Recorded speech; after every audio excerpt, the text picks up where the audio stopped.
A woman walked into a food stamps office with a Harvard degree folded inside her bag and a 5-year-old daughter holding her hand.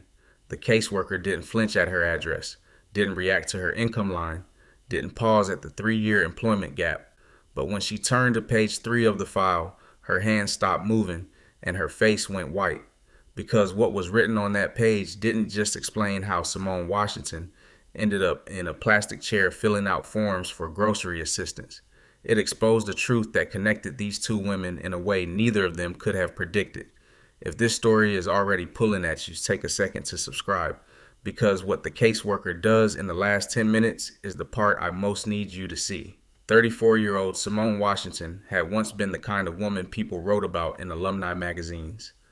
Harvard Law, top 10% of her class, the kind of student who made professors pause mid-lecture and think she's going to change something. And for a while she did. By 28, Simone was an associate at one of Boston's most respected family law firms. Her office sat on the 22nd floor of a glass tower, downtown, a corner unit with floor-to-ceiling windows that caught the harbor light every afternoon like the city was performing just for her. Her salary was $190,000 a year. Her apartment in Back Bay had hardwood floors that echoed when she crossed them in heels.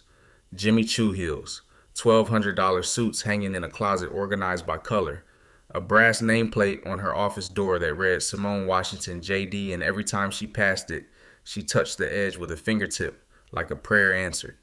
Her leather bag held a laptop case, files thick enough to prop a door, and a pen her grandmother had given her when she got into Harvard. Silver engraved her grandmother's handwriting etched into the metal. Gwendolyn Washington had raised Simone after her mother passed. Gwendolyn cleaned office buildings at night and tutored Simone at the kitchen table by day. She had hands rough from bleach and a voice soft as church music, and one belief she repeated like a hymn. One sentence she pressed into Simone's bones from the time the girl could understand words. Education is the one thing nobody can take from you, baby. Not a man, not a system, not poverty itself.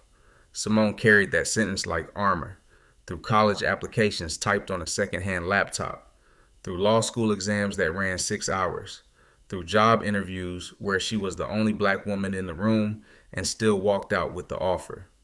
Gwendolyn's voice was her compass and her shield, her proof that if you worked hard enough, long enough, smart enough, the world would eventually open its doors. And for a while it did. Simone specialized in family law, specifically cases involving financial abuse within marriages. She helped women untangle the damage done by husbands who use money as a weapon. She understood the patterns, the isolation, the slow erosion of independence disguised as love. She could spot the red flags from across a conference table. She just couldn't spot them across her own dinner table.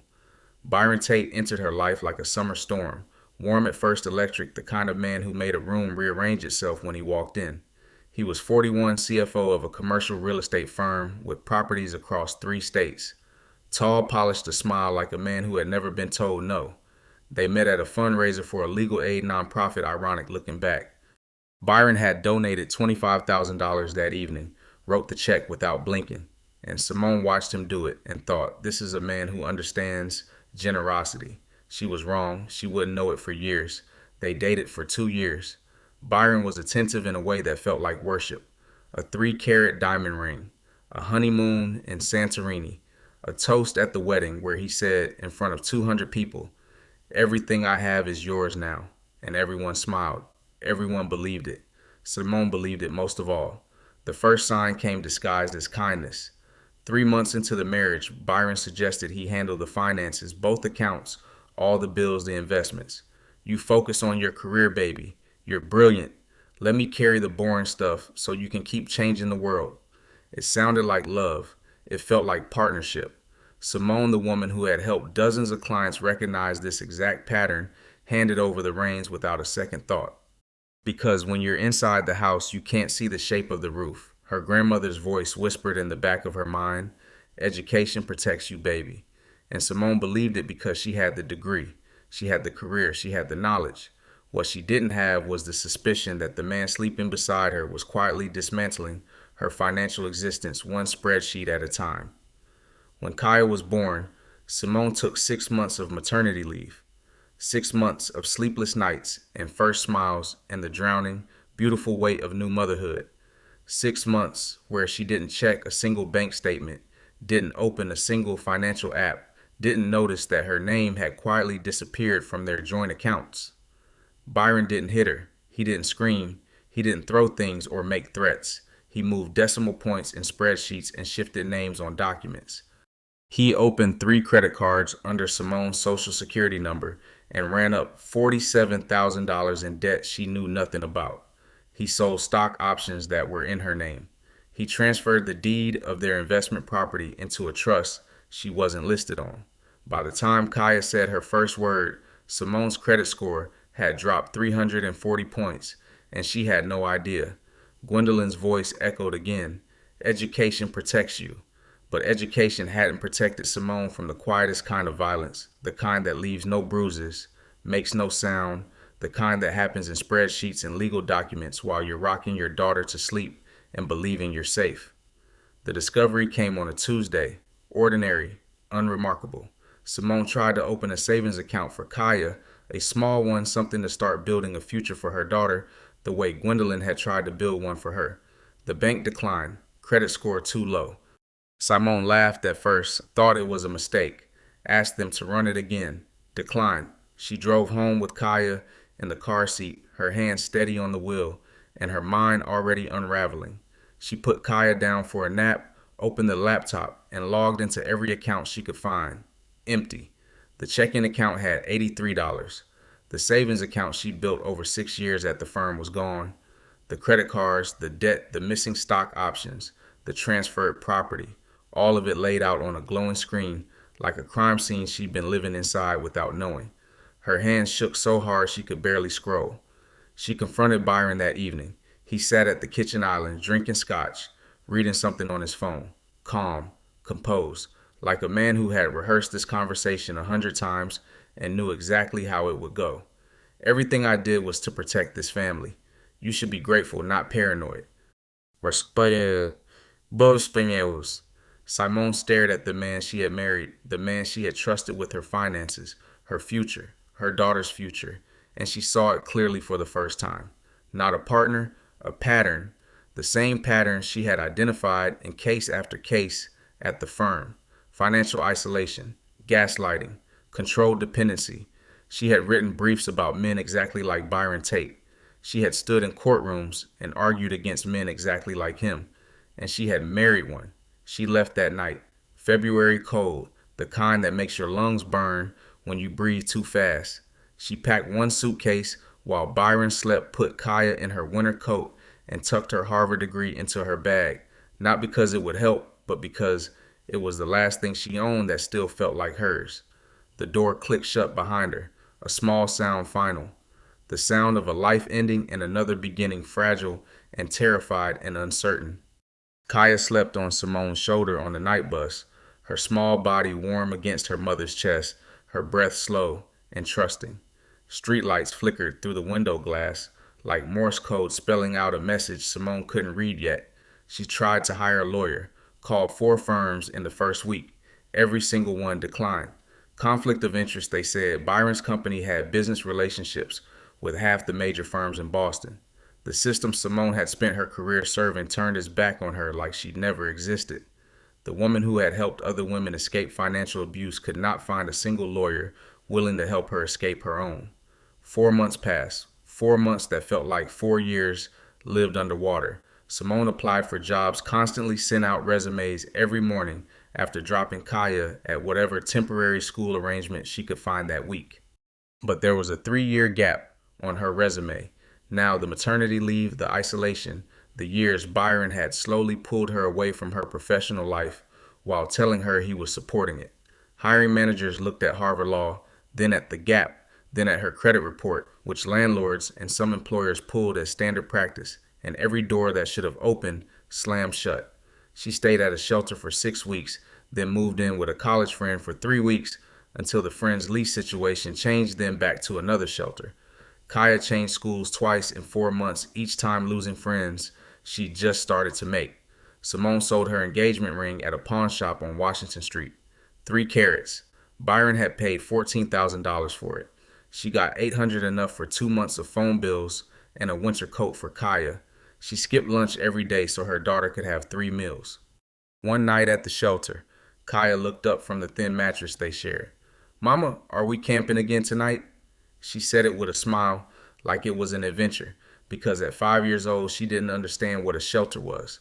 She just knew she was with her mother, and her mother was everything, and everything was going to be okay, because Mama said so. Simone held her close and whispered, "Yes, baby, just a little more camping." Then she cried silently into the collar of a donated sweater so Kaya wouldn't hear. Weeks crawled forward. Simone sat on a park bench one afternoon while Kaya played on the swings. She reached into her bag and pulled out the Harvard degree, unfolded it carefully, like opening a letter from someone who had died. She stared at the words, the embossed seal, the dean's signature, the name Simone Washington printed in elegant script.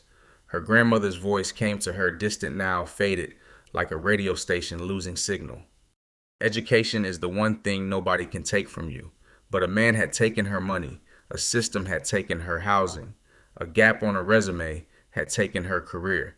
And this piece of paper, this beautiful, expensive, hard-won piece of paper, could not buy milk, could not pay rent, could not give Kaya a bed to sleep in.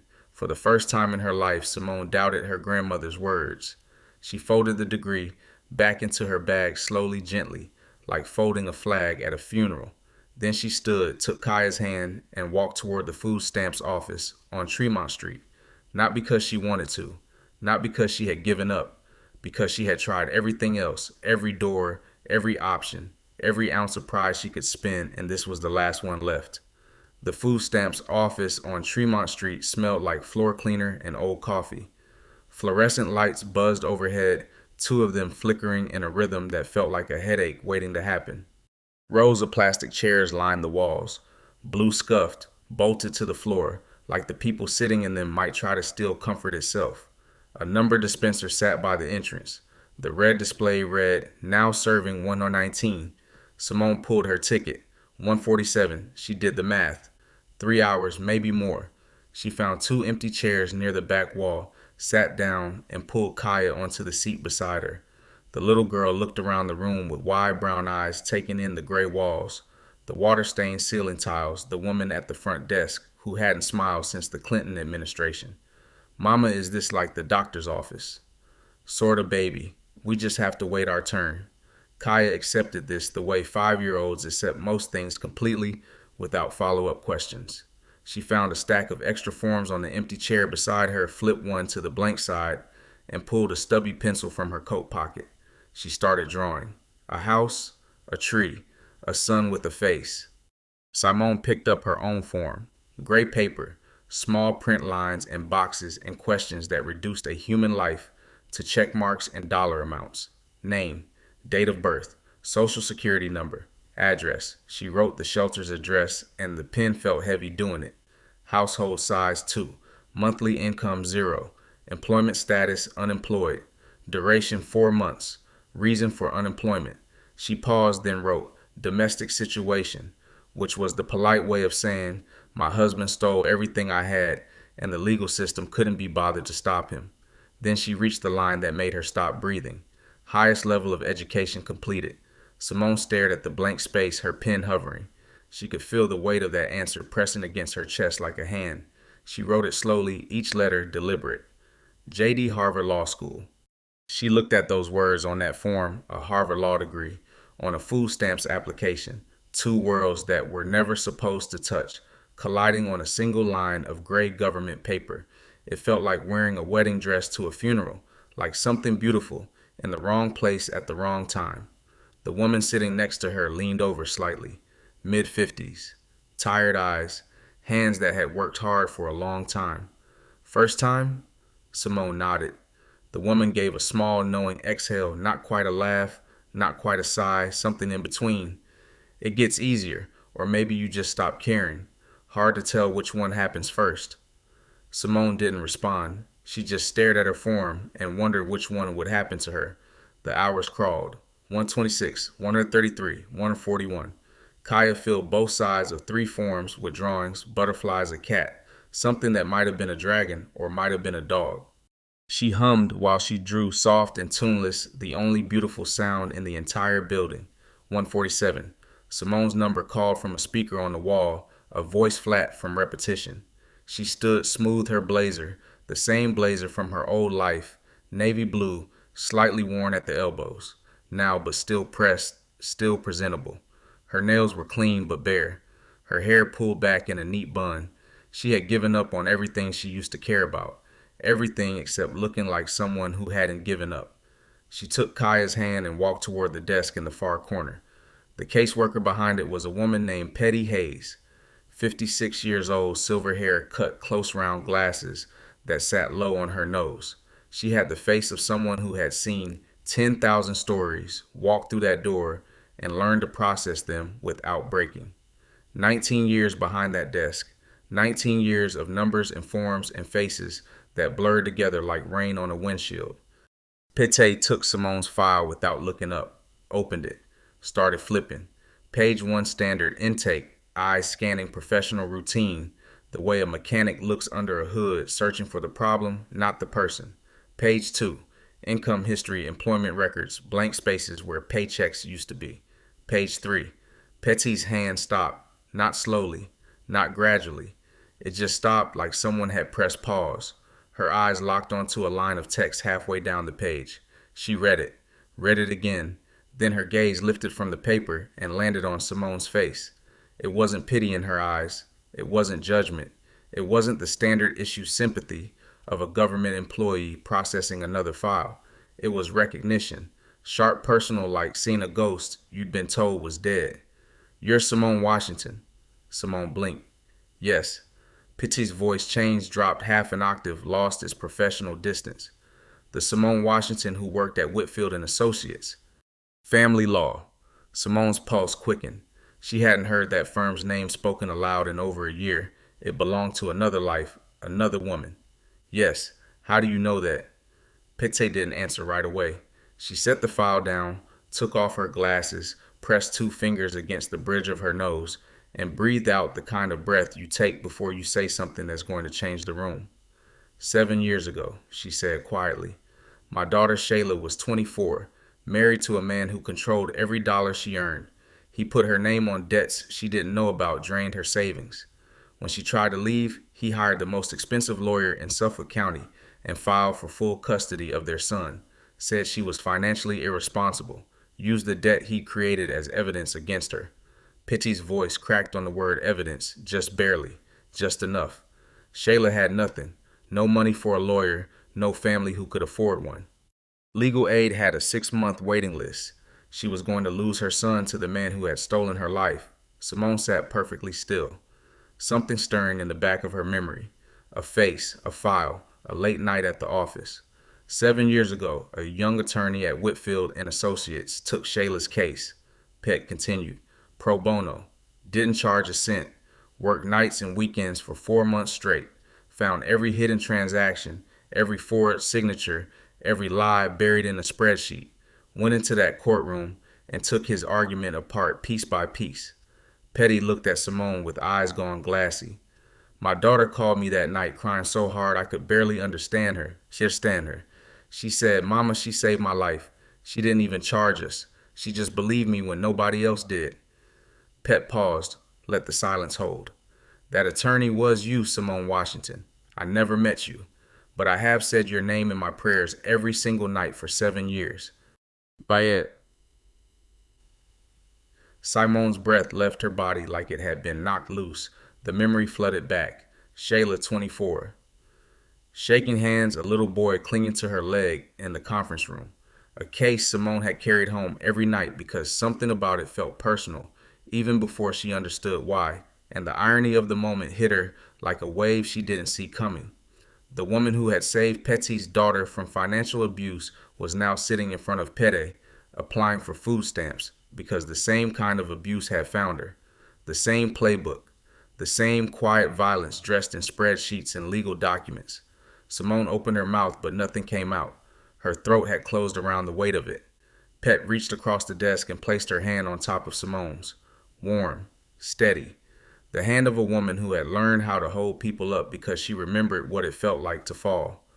I sat in that chair, Pet said softly, 22 years ago. Same office, same plastic seat. I had 3 children, no degree, no job, a husband who walked out and left us with nothing but a stack of bills and an eviction notice. She looked around the room, the flickering lights, the scuffed floors, the long line of people waiting for their number. I applied for SNAP, then housing assistance through Section 8, then WIC for my youngest, then TANF for temporary cash while I looked for work. It took me 4 years to stabilize, 4 years of forms and waiting rooms and caseworkers who treated me like a number.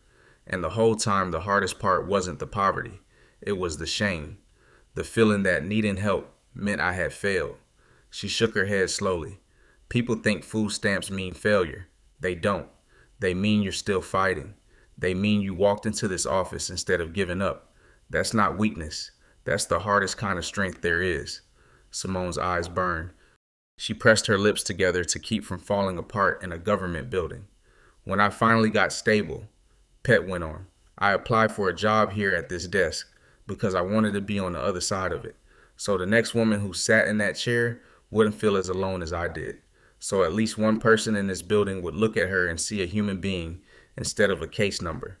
Kaya looked up from her drawing. She studied the 2 women with the quiet intensity only children possess. Then she spoke. Mama, why is the lady crying? Is she sad too? Simone wiped her eyes. She's not sad, baby. She's remembering something important. Pate smiled through tears. That's exactly right, sweetheart. I'm remembering. She turned back to Simone, straightened her glasses, pulled the file closer. You saved my daughter, and I'm going to sit here and process this form and make sure you get every single thing you're entitled to. Not because of Shayla, because that's what this desk is for. Then Petsy looked at the file again. Page 3, the income history, the debt record, the credit report that told the story of a woman systematically dismantled from the inside out. And something shifted behind her eyes, something sharper than memory. She had seen this pattern before. Your ex-husband, Pate said carefully. Did he move assets out of joint accounts before the separation? Open credit lines under your name without your knowledge? Simone went still. How did you know that? Because my daughter's ex-husband did the exact same thing. Same method, same sequence. Transfer the assets first, then the credit cards, then destroy the score so she can't rent an apartment or pass a background check. It's not random, it's a system. Simone stared at her. The words landed like stones dropped into still water ripples spreading outward through everything she thought she understood about her own situation. She had spent years identifying this pattern in other women's lives. She had built legal arguments around it, written motions dissecting it, stood in courtrooms, and explained it to judges who sometimes listened and sometimes didn't. She knew the playbook by heart. But when it happened to her, she hadn't seen it because when you're inside the house, you cannot see the shape of the roof. This isn't just your story, Pet said quietly. This is a pattern, and you know that better than anyone in this room. You've helped women fight this. You've won cases against men who do exactly what was done to you. Simone's hands were shaking, not from fear, not from cold, from something that felt like the first crack of dawn after months of darkness, a recognition, a shift, the moment when survival stops being enough and something fiercer takes its place. You know the law, Pet said. You've helped women like my Shayla. Now you need to help yourself. So, Simone looked down at the food stamps form on the desk, her name on it, her Harvard degree on it, her zero income, and her destroyed credit, and her 5-year-old daughter drawing butterflies on the back of government paper. And for the first time in 4 months, she didn't see a dead end. She saw a road, narrow, steep, littered with obstacles that would take everything she had left to climb over. But a road. Petty put her glasses back on, picked up the file, and did something she hadn't done in years. She went off script. The SNAP application took her 8 minutes. Fast, clean, no wasted motion. She filled in the fields Simone had missed, checked the boxes that would expedite processing, flagged the file for priority review. 19 years behind that desk had taught her exactly which levers to pull and when, but she didn't stop there. She picked up the phone and dialed a number from memory, not from a directory, but from years of doing this work and knowing which doors actually open when you knock. First Call, a transitional housing program on Columbia Road. Not a shelter, not a cot in a room with 30 other women. A real unit, small but private, with a lock on the door and an address you could put on a job application. Petty spoke to someone named Denise quickly, efficiently, the way people talk when they've built trust over years of shared purpose. She hung up and looked at Simone. They have a two-person unit available starting Monday. It's not luxury, but it's yours. Private room, shared kitchen, 6-month program with case management and job placement support. Simone opened her mouth, closed it, opened it again. Second Call, a legal aid organization that specializes in domestic abuse cases. Petit asked for intake, gave a brief summary: financial abuse, asset fraud, destroyed credit, Harvard, trained attorney as the victim. Paused, listened, then nodded and wrote something on a sticky note. They can see you Thursday at 10. Bring everything you have: bank statements, credit reports, any documentation of the transfers. They've handled cases like this before. Third Call, a child care subsidy program connected to the Boston public school system. Pete gave Kaya's age, confirmed the housing situation, asked about kindergarten enrollment timelines. 3 minutes. She hung up and turned to Simone with the sticky note. Kaya can start at the Henderson School on Warren Street. They have a before and after care program covered by the subsidy. You'll need her immunization records and a proof of address, which you'll have once you're in the housing unit. 45 minutes. That's all it took. 45 minutes and 3 phone calls, and one woman who had decided her job description was a floor, not a ceiling. Simone sat in the plastic chair holding 3 sticky notes like they were made of glass. An address, a legal appointment, a school for her daughter, 3 pieces of paper that represented something she hadn't felt in 4 months, a future that existed past tomorrow. You didn't have to do all this, Simone said, her voice barely holding together. Your job is just to process the form. Pet looked at her over the rim of her glasses, steady, certain. My job is to process the form, but my purpose is to make sure the form actually changes something. She slid the receipt of the application across the desk. If this story is resonating with you, take a second to subscribe. It helps us keep telling stories that matter. Now let's keep going. Simone stood, Kaya beside her, clutching her drawings in one hand and her mother's fingers in the other. She looked at Petty. And for the first time in 4 months, Simone Washington did not feel invisible. She felt seen, not pitied, not rescued, just seen by a woman who understood exactly what it meant to sit in that chair because she had sat in it herself. 2 weeks later, Simone unlocked the door to a room on the 3rd floor of a converted brownstone on Columbia Road. Small. 1 double bed pushed against the wall, a folding table with 2 chairs, a mini fridge that hummed louder than it should, a window that looked out onto a parking lot. No art on the walls, no hardwood floors, no harbor light catching the glass in the afternoon. But it had a lock, a real lock, on a real door with a key that belonged to her. Kaya ran inside the way children run into places they've already decided to love. She climbed onto the bed and bounced once, twice, then lay flat on her back with her arms spread wide like she was making a snow angel on a mattress. Mama, this bed is so big. So it was a standard double nothing special, but to a little girl who had slept on shelter cots and borrowed couches and the back seat of a bus for the better part of a year, it was enormous. It was everything. Simone set down the suitcase, the same suitcase, the only suitcase, and stood in the doorway. She looked at the room, not through the eyes of the woman who once lived in Back Bay, but through the eyes of the woman who had slept sitting up at the shelter so Kaya could stretch out on the cot. This room was enough. This room was a beginning. The first time she used her EBT card at the grocery store, her hands trembled, not from shame, from the precision of it. $234 a month for 2 people. That was the SNAP benefit. It broke down to about $7.80 a day, $3.90 per person. Every meal had to be calculated, every item. She stood in the checkout line at the Stop and Shop. On Melnia, cast bread, rice, beans, peanut butter, milk, bananas, chicken thighs, on sale, frozen vegetables, oatmeal, and loaded each item onto the belt, carefully watching the total climb on the register screen. The woman behind her glanced at the EBT card, then glanced away. Quick practice. The kind of look that pretends it never happened.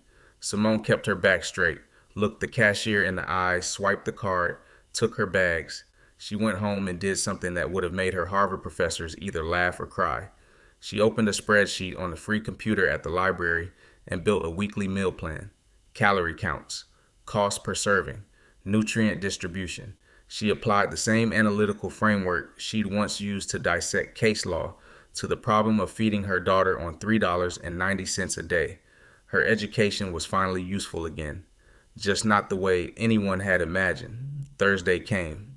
Simone walked into the legal aid office on Dudley Street carrying a folder she had organized with the obsessive precision of someone who used to bill $400 an hour for exactly this kind of work. Bank statements, credit reports, property records, a timeline of every transaction Byron had made during their marriage that she could trace.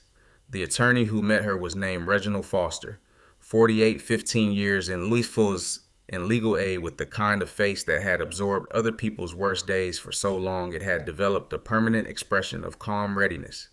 Nothing surprised him. Nothing rattled him. He had watched the system fail people in every way the system could fail, and he kept showing up anyway. He took the folder open and started reading. His eyes moved slowly at first, then faster. He flipped back to cross-reference something, then flipped forward again. His eyebrows climbed half an inch, which for a man like Reginald was the equivalent of standing up and shouting. "This isn't just a divorce," he said.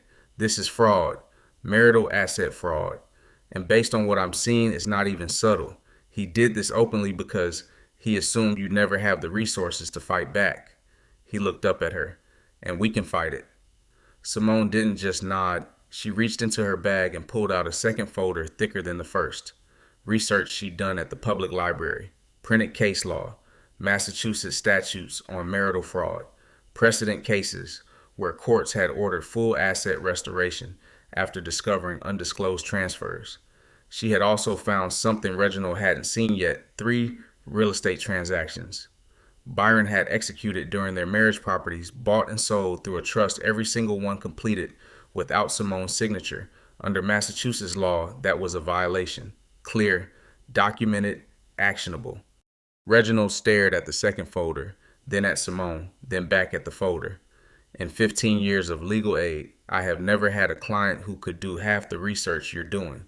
You don't just know the law, you are the law." Simone shook her head. "The law didn't protect me, but maybe now I can make it protect someone else." They filed the motion together. Reginald as attorney of record, Simone as the client who happened to know more about marital financial abuse than most practicing lawyers in the state. They requested full asset recovery, credit restoration, compensatory damages, and a formal investigation into Byron's financial conduct across multiple relationships. Byron responded the way men like Byron always respond. He hired a firm with 17 partners and an office that took up an entire floor of a downtown high-rise. He filed for delays, extensions, motions to dismiss. He sent a letter through his attorney suggesting that Simone was being vindictive and emotionally unstable. Simone read the letter at her folding table. Kaya was asleep in the big bed. The mini fridge hummed. The parking lot outside was dark and quiet. She folded the letter, put it in the folder, and kept working. Her grandmother's voice came to her that night, soft and distant like someone calling from the other end of a long hallway. "Education is the one thing nobody can take from you." And for the first time, Simone understood what that sentence actually meant. Not that education was a shield that protected you automatically. Not that a degree made you immune to harm. But that knowledge was a weapon, a tool, something you had to pick up and swing and fight with when the world tried to break you down. Nobody could take her education. That was true. But she had to choose to use it actively, fiercely, not as a nameplate on a door, but as a blade in her hand. She was done surviving. She was ready to fight. Kaya started first grade at the Henderson School on a Tuesday in April. She wore a second-hand dress with yellow flowers and winter boots that were starting to pinch at the toes. Her backpack was borrowed from the housing program's donation closet, with a faded unicorn patch on the front pocket and a broken zipper on the side. She walked through the front doors, holding Simone's hand, and she didn't look back.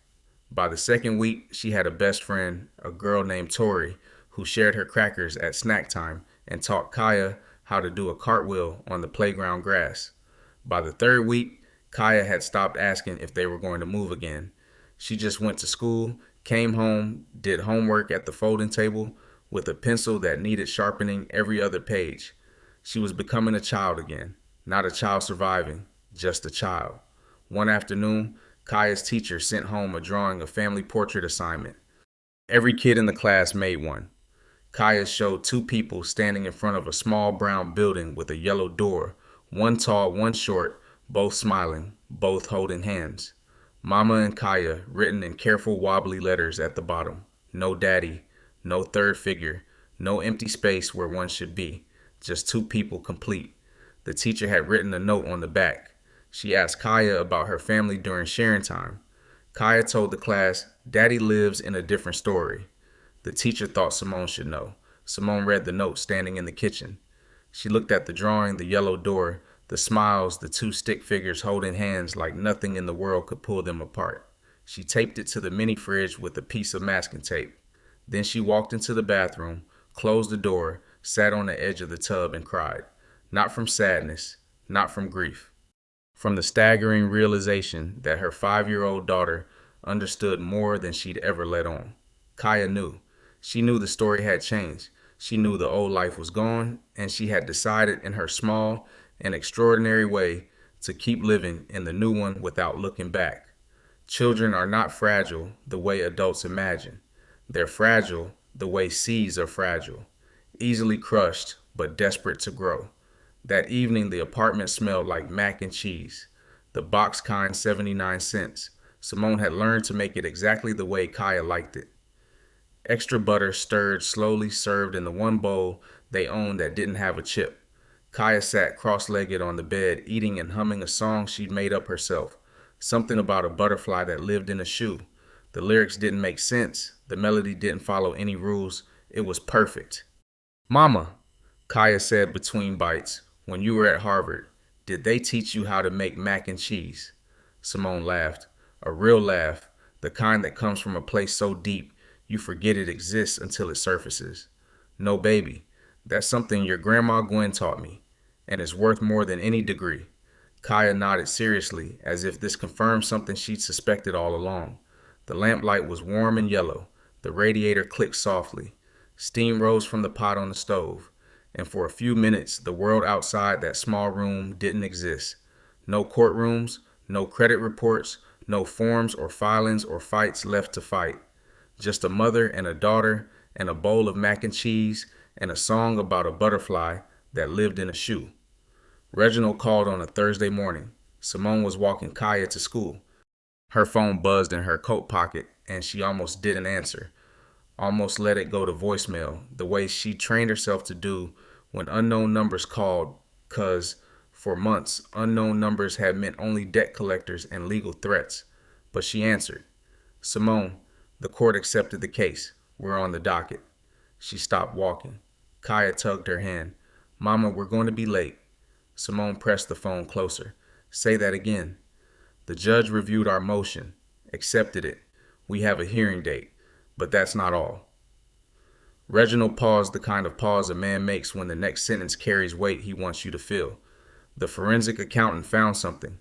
Byron's first marriage, his ex-wife Colleen. Same pattern, identical.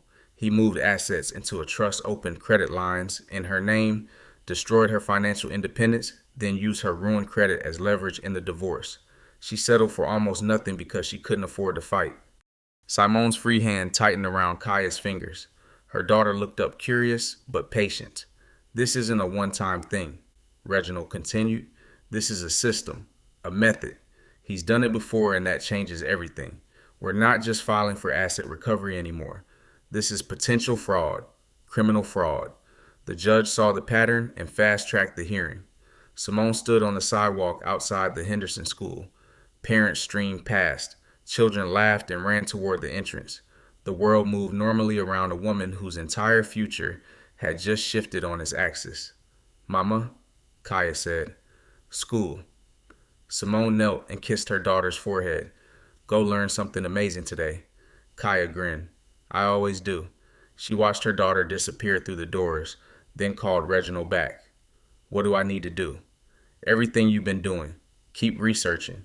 Keep building the file. And there's something else. He told her about a nonprofit, a small organization called the Women's Advocacy Legal Network. They work with domestic abuse survivors, legal support, housing navigation, financial counseling. They had an opening for a part-time staff attorney. The pay was modest, $52,000 a year, a quarter of what she'd once earned, but it came with benefits, stability, purpose. And they needed someone who understood financial abuse from the inside. Simone interviewed on a Wednesday. She wore the same navy blazer that had been to the food stamps office, to the legal aid clinic, to every appointment, and every moment where she needed to look like the woman she was still becoming. Worn at the elbows, $12 from a thrift store on Newberry Street, but she pressed it the night before and hung it on the bathroom door like armor. The panel was 3 women, 2 attorneys, and the executive director. They asked about her background, her experience, her understanding of the populations they serve. She answered everything clearly, precisely the way a Harvard-trained lawyer answers questions. Then they asked the one that mattered. Why should we hire you? Simone looked at the 3 women across the table. She thought about every answer she could give: the degrees, the case experience, the publications, the awards from another lifetime. Instead, she told the truth. Because 6 months ago, I sat in a food stamps office with my Harvard degree in my bag and my daughter in my lap. I know what it looks like on both sides of that desk. I've been the lawyer and I've been the client. I've written motions about financial abuse and I've lived inside it. And that's something you can't teach in any law school. The room went quiet. The executive director wrote something on her notepad. One of the attorneys nodded. They called her that evening. She got the job. $52,000 a year, a fraction of her former salary. But every single dollar was hers, earned by her, deposited into an account with only her name on it, controlled by no one, owed to no one. It was the richest she had ever felt. The courtroom was smaller than Simone expected. No grand chamber, no wooden balconies or vaulted ceilings. Just a square room with fluorescent lights, a judge's bench, and 2 tables facing forward like opposing trenches in a war that had been fought mostly in spreadsheets and silence. Simone sat on the left, Reginald beside her. Their table held 2 folders, a laptop, and a legal pad covered in handwritten notes. Her blazer, the same blazer. Byron sat on the right, 3 attorneys from one of Boston's largest firms, flanking him like bodyguards made of billable hours. His suit cost $3,000. His watch caught the fluorescent light every time he moved his wrist.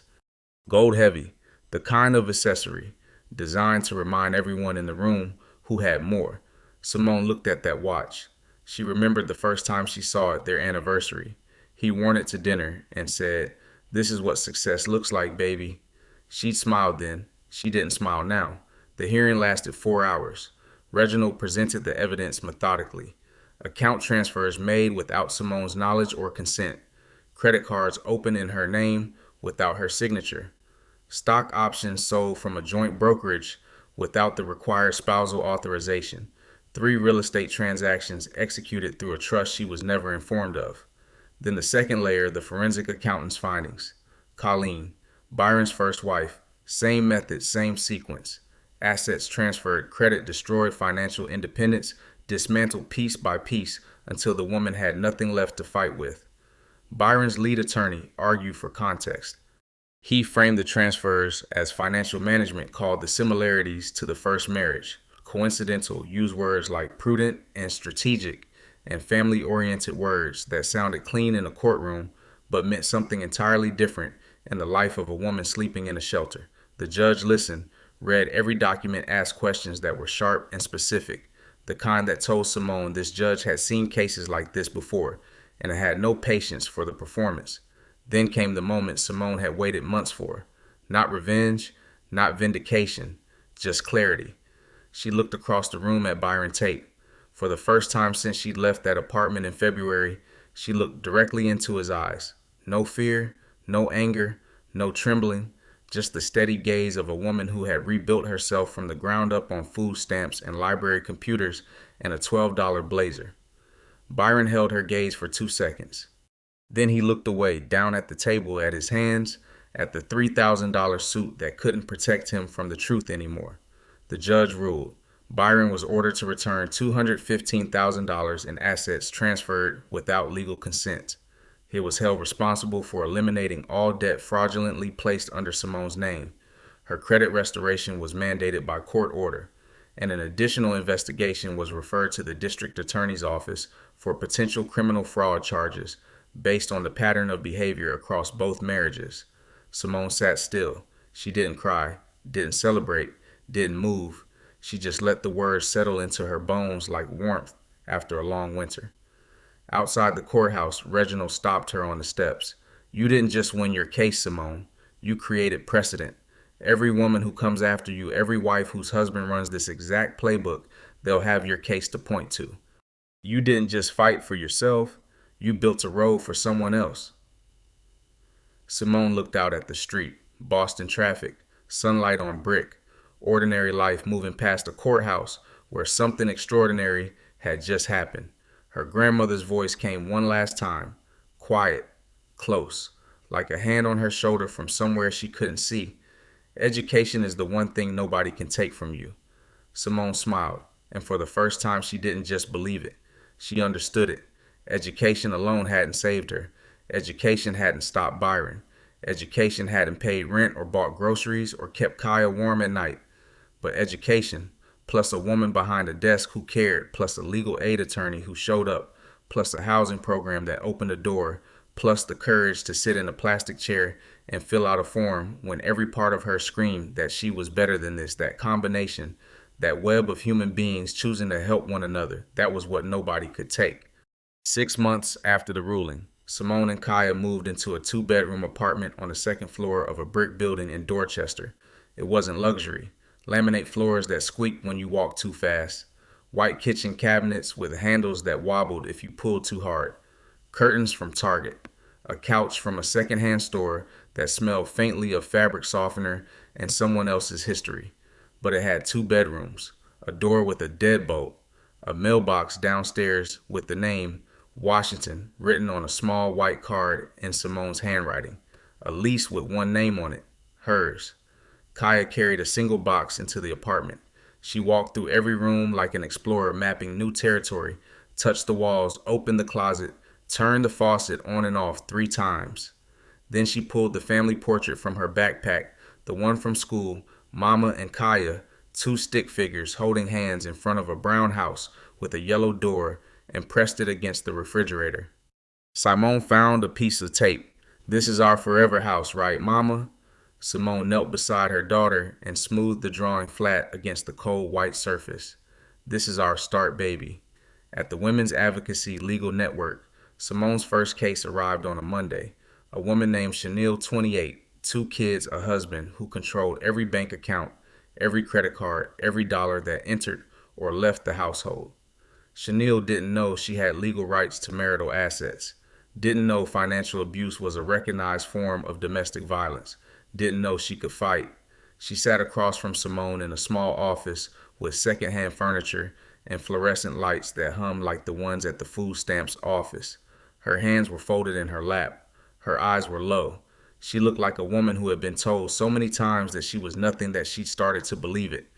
Simone sat down across from her, not behind the desk beside it at the same level, eye to eye. I was you, she said quietly. 6 months ago, I was sitting exactly where you're sitting. I didn't know how I was going to feed my daughter. I didn't know if anyone would help. And someone did. Now I'm here for you. Chanel looked up, and for the first time in that conversation, her eyes held something other than resignation. On a Thursday afternoon, Simone walked back into the food stamps office on Tremont Street. Same fluorescent lights, same scuffed plastic chairs, same number dispenser by the door. But this time, she wasn't carrying a form. She was carrying 2 cups of coffee and a bag of pastries from the bakery on Washington Street. Petty looked up from her desk, saw Simone standing there, and smiled the way people smile when something broken has been mended. They sat at the same desk where Simone had once handed over her file, the same desk where Pet's hands had stopped on page 3. But everything was different now. The coffee was warm, the pastries were fresh, and the 2 women talked not as caseworker and client, but as friends, as equals, as two people who had survived the same kind of storm from different directions and found each other in the wreckage. I didn't save you, Pete said, tearing off a piece of croissant. I just opened the door. You walked through it yourself. Simone shook her head. You did more than open a door. You saw me in a room full of numbers. You saw a person. Pet was quiet a moment. Then she said, There's someone I want you to meet. The following Saturday, Simone sat at a table in a coffee shop in Roxbury. Across from her was a woman she hadn't seen in 7 years, Shayla, Pet's daughter, 31 now, healthy, strong, working as a dental hygienist. Her son, the little boy who had clung to her leg in Simone's conference room all those years ago, was 11 now and playing basketball in a youth league. Pate sat between them, three women, three chapters of the same story, bound together by a thread that had been woven across 7 years of separation and silence. Shayla reached across the table and took Simone's hand. You saved my life, she said, and my mama saved yours, and now you're saving someone else's. Simone looked at Petty. Pet looked at Shayla. Shayla looked at Simone. The circle was complete. Simone Washington walked into a food stamps office on a cold afternoon with a Harvard degree folded inside her bag and a 5-year-old daughter holding her hand. She thought she had lost everything: her career, her home, her savings, her credit, her dignity, her faith in the words her grandmother had pressed into her bones since childhood. But she was wrong. She hadn't lost her education. She had only forgotten that knowledge is not a shield you wear. It's a tool you pick up, a weapon you choose to swing. It protects nothing on its own. It only works when you decide to use it. She hadn't lost her dignity. She had only forgotten that asking for help is not the same as admitting defeat, that sitting in a plastic chair and filling out a form for grocery assistance is not the end of a story. It's the bravest chapter in one. She hadn't lost herself. She had only needed someone to look at her file, look past the numbers and the debt and the zeros in every column and say two words that changed everything. I see you. She didn't need a billionaire. She didn't need a miracle. She didn't need luck. She needed a system that worked, a woman who cared, a lawyer who showed up, and the courage to walk through a door she never imagined she'd have to open. The caseworker looked at her file and froze. Not because the file was unusual, but because it was too familiar. Because poverty doesn't care about your GPA. Because a Harvard degree can't stop a man from stealing your future in spreadsheets in silence. And because sometimes the person who changes your life is not a stranger with unlimited wealth. It's a woman behind a government desk who remembers exactly what it felt like to sit on the other side of it. Simone Washington didn't just apply for food stamps that day. She applied for a second chance. And the caseworker who froze didn't just process a form. She pulled tight a thread that had been waiting 7 years for the right moment. This story is fictional, but the experiences it portrays are not. Financial abuse occurs in the vast majority of domestic violence cases, according to the National Network to End Domestic Violence. In as many as 99% of them, it is the quiet kind, the invisible kind. The kind that leaves no bruises, makes no sound, and traps its victims in a prison built of debt and destroyed credit and financial dependency. And it happens to women with degrees and women without them, women with careers and women who never had the chance to build one. Millions of Americans with college degrees rely on SNAP benefits every year. Poverty is not a character flaw, it is a circumstance. And circumstances can change, but only when systems work and people choose to care. I wrote this story because I believe we need to stop assuming that education makes anyone immune to hardship. A degree does not protect you from an abusive partner. A resume does not feed your child when every door slams shut. What protects people is other people. Caseworkers like Petty who see a human being instead of a case number. Lawyers like Reginald who fight without a big paycheck because the fight matters more than the fee. And strangers who choose compassion over judgment when they see someone swipe an EBT card at the grocery store. If you or someone you know is experiencing domestic violence or financial abuse, the National Domestic Violence Hotline is available at 1-800-799-7233. You can also visit your local legal aid society for free. Legal support and SNAP benefits can be applied for through your state's Department of Transitional Assistance. Help exists, but sometimes it takes one person on the other side of a desk to remind you it's there. Thank you for watching. If this story touched you, share it with someone who needs to hear it and subscribe for more stories that remind us what it means to be human. See you in the next one.